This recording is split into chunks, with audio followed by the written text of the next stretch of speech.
So this is a cashbook question here. We've got some remittance advices to enter into the cashbook, do some calculations and what have you. So complete the cashbook in there. And then we got some payments coming out as well on the credit side of the cashbook, so we'll complete it. It's a 15-mark question. Realistically, you should probably knock that out in about 6 marks. So if you so it's about 6 minutes. So I'll come back in 6 minutes and do that one. But run this one to time. It's a really good test for timing of your things. And then what I'll do as well is I'll show you in the exam, in the question answer for this one of how to check your work, what it actually really means. It doesn't mean do the question twice. So let's do this one 6 minutes then. I'm going to come back and do that at that point.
Okay, so that's our 6 minutes. That's the 6 minutes that we're going through. So I'm now going to sort of go and take you through the answers. Really, if you haven't managed to complete it, then just pause it, because you still have got probably a good 10 minutes marks or 10 12 minutes to be able to do this question. So now I'm going to sort of take you through the answer. Really, so we've got two remittance advices here. So one is for a bank sale in here. So this Burgess resale. So that was the first bit there. Burgess retail coming in to that one. So it was there. Burgess retail was option 1. That was the first one in there. The first remittance advice. Could be the other way around though. It doesn't really make a difference. So I'll put that one in there though. It's a BACS payment. So a BACS payment goes to the bank. So it also says transferred to the bank anyway. You'll do BACS payments though in the Principles of Bookkeeping Controls unit. So that goes into that. Now it was in full settlement of our June account. So that one was a trade receivables payment in here. So the sale had already been made by our sales invoice going through the sales ledger into the trade receivables control account.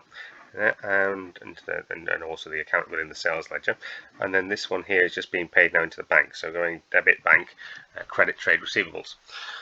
This second one here from Alba in here, so that was the option there for Alba, right? It's a bit weird, really. They pay for £1,000 of the cheque, so that's going to go into the bank, so £1,000 into the bank, and 326 in cash, so 326 in cash there, and it was for goods supplied today.